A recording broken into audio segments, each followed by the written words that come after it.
Some 250,000 Twitter accounts worldwide have reportedly been hacked. In a statement Friday evening, Twitter said it detected unusual access patterns that led the company to believe hackers were responsible. Twitter says the attackers may have had access to usernames, email addresses, session tokens, and encrypted versions of passwords.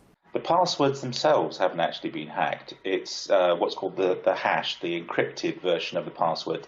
But unfortunately, in this day and age, that's almost as good. You can use the encrypted version to find out what the actual password is. According to CNET, most affected accounts are also among some of the service's earliest users, created in 2006 or 2007, and it appears the hackers behind the attacks did not target any specific group. If your account was among those hacked, Twitter has already reset the password, and you have already or will shortly receive an email saying so. Twitter urges users to use good password hygiene. That includes 10 or more characters, a mixture of uppercase, lowercase letters, numbers, and symbols, and different passwords for different accounts. This comes after two major U.S. newspapers suffered security breaches earlier this week. The New York Times claims hackers based in China gained access to email accounts for several staff writers, months after the paper published an unflattering article about the nation's premier, Wen Jiabao. And the Wall Street Journal is also blaming the Chinese, saying they want to spy on reporters covering China and other issues. The Telegraph reports the Chinese government has said those accusations are baseless and that China itself is a victim of cyber attacks.